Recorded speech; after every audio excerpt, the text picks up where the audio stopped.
Ya lo van a inaugurar, a poner en funcionamiento para el público en general, pero esa obra no tiene ningún tipo de certificación internacional.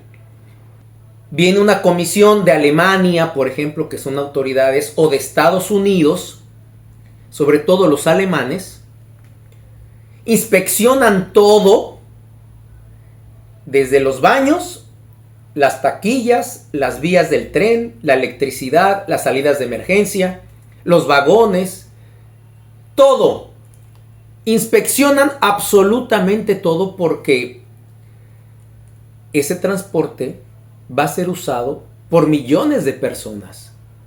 Hay que cuidar la vida de esas personas. El presidente Luis Abinader está muy contento y ha anunciado que el próximo 24 de febrero va a inaugurar la línea 12 del metro de Santo Domingo, la que va del kilómetro 9 a Los Alcarrizos. Pero no te dice lo siguiente. Vamos a empezar, señores, para recordarles algunos datos y recomendarles que tengan mucha precaución para subirse a ese metro. No lo hagan de una vez. Dejen que eso vaya fluyendo porque corren peligro. De entrada, señores, ese metro iba a costarle a la sociedad dominicana 500 millones de dólares.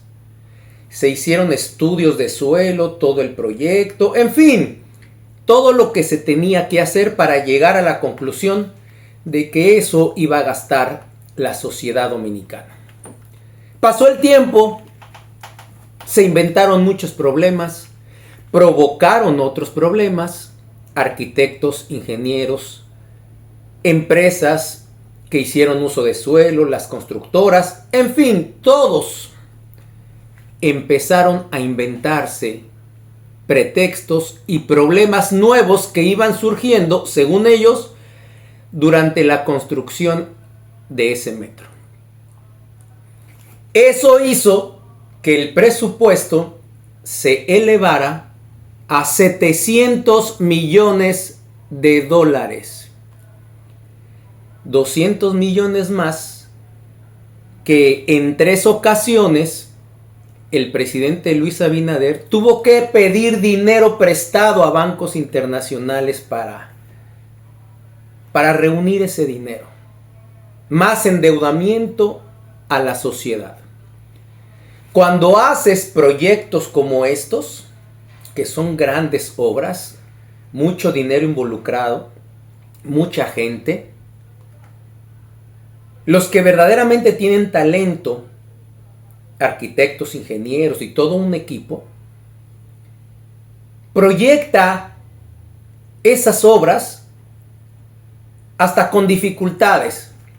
Es decir, tienen un colchón de dinero porque puede pasar esto, puede pasar el otro, pero finalmente está dentro del presupuesto inicial. Ya no se puede modificar. Así funcionan en países organizados, en países de primer mundo, cuando hay gente profesional, con ética. Pero miren, señores, de entrada, eso que se tenía que hacer en un año, se hizo en 4. Vayan anotando. Lo segundo, y muy importante, ya lo van a inaugurar, a poner en funcionamiento para el público en general, pero esa obra no tiene ningún tipo de certificación internacional. Normalmente, en estas obras de transporte masivo como es el metro, hay instituciones, empresas, organizaciones internacionales que están certificadas con autoridad mundial para darte, digamos, un permiso o así como te dan la estampita de que tu auto puede funcionar en cualquier vía, que está en buenas condiciones, etc. Así estas organizaciones le entregan al gobierno del país que construyó ese metro, le entregan una certificación o un permiso internacional. Viene una comisión de Alemania, por ejemplo, que son autoridades, o de Estados Unidos, sobre todo los alemanes, inspeccionan todo, desde los baños, las taquillas, las vías del tren, la electricidad, las salidas de emergencia, los vagones, todo. Inspeccionan absolutamente todo porque ese transporte va a ser usado por millones de personas. Hay que cuidar la vida de esas personas. En varios países de primer mundo, o más desarrollados que este, como México, que yo no le encuentro ninguna diferencia, México no es de primer mundo ni está más desarrollado que aquí. Después les voy a decir por qué, pero aquí les voy a poner un caso. Una de las últimas líneas del metro que se construyó en la Ciudad de México, bajo el gobierno de la Ciudad de México de Marcelo Ebrard, se cayó. Un metro parecido al de los Alcarrizo, que va por arriba con ese tipo de columnas, donde van ensamblando pedazo tras pedazo, se cayó. Así de simple. Una columna colapsó y el metro se estrelló y cientos de personas perdieron la vida. Un metro recién construido.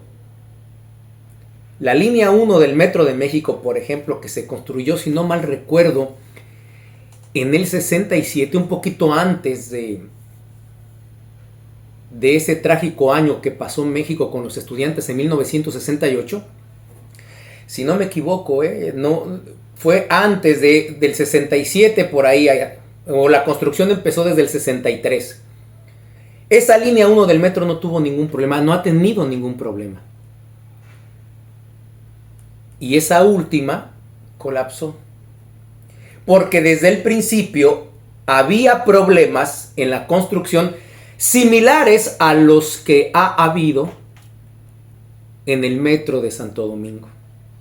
No tantas como las de aquí, señores, porque ha habido decenas de problemas técnicos, estructurales y demás desde el inicio de esta obra de los Alcarrizo al kilómetro 9. Entonces, ninguna de estas autoridades internacionales ha venido a inspeccionar ese metro. El gobierno no ha recibido una plaquita, una estampita, algo que diga: Gobierno de la República Dominicana, autorizamos, damos fe, testimonio de que estas instalaciones de este nuevo metro están al 100% para que ninguna vida se pierda, para que no haya ningún tipo de accidente. No la tienen. Esto se puede burlar fácilmente.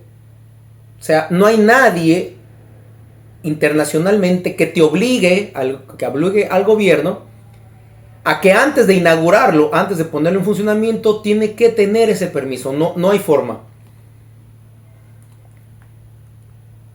Y esa autorización, que es muy importante, que lo tienen los metros de primer nivel de Europa y otros en América, no la tiene este. Entonces ya desde ahí sabemos que esto no está bien. Y no solamente por eso. Resulta que este metro, este transporte, es para la mayoría de la población. Las estaciones que van a ser parte de este tramo recorren sectores populares. Y se supone que esa gente es la beneficiada. Pero resulta que cuando construyeron ese metro y empezaron a hacer el uso de suelo, la empresa que fue contratada para eso, para investigar bien la profundidad a la que se iba a hacer esas excavaciones para poner el concreto, los cimientos y demás, fallaron al dar su veredicto y cobraron un dinero muy importante. En la medida que se fue haciendo esa obra y fueron escarbando, se dieron cuenta que no, que eso había que hacer más profundo la excavación, porque si no eso se iba a caer y había que poner más hormigón. Pero ya esa empresa había cobrado su dinero. Eso aumentó más dinero porque había que hacer más profundo eso. Así un sinnúmero de inconvenientes. Los terrenos que tuvo que comprar el gobierno, casas que estaban muy cerca para poder construir bien el metro, a muchos no les pagaron. Tardaron muchísimo tiempo en hacerlo y a los que les pagaron mucho menos de lo que se había estipulado y habían pactado.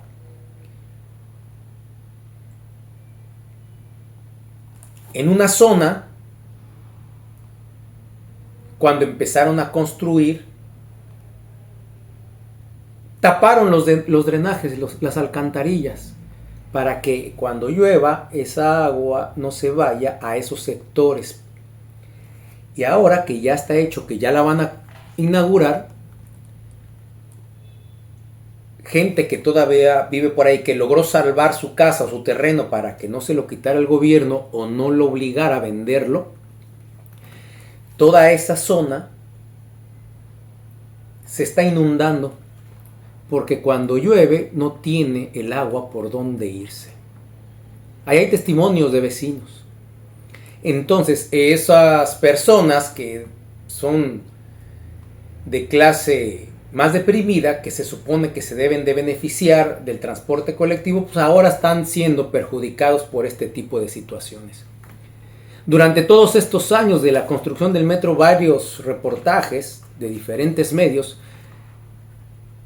no se cansaron de demostrar todas las fallas.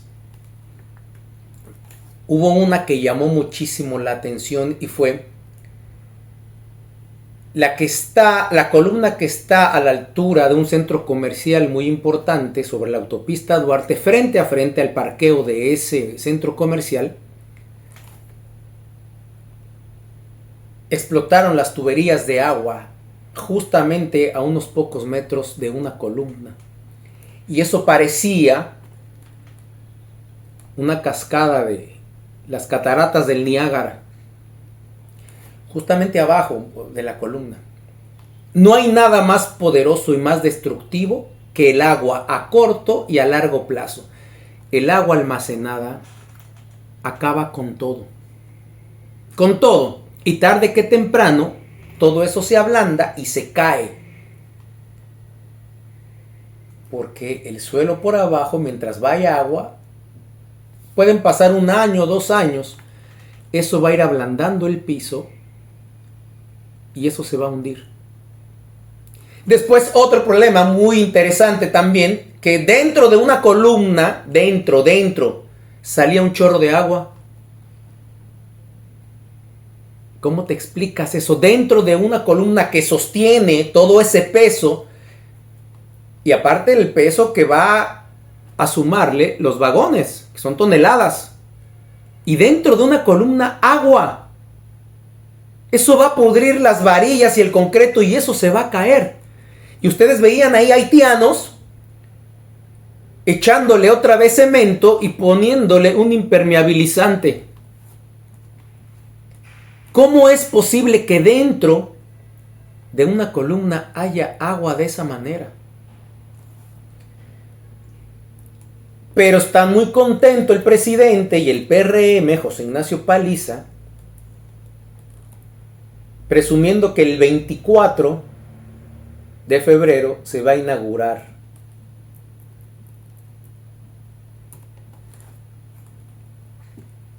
Así que tengan muchísimo cuidado. Muchísimas gracias por llegar hasta aquí. Soy Fernando González, el Charro Bachatero. Nos vemos. Hasta la próxima.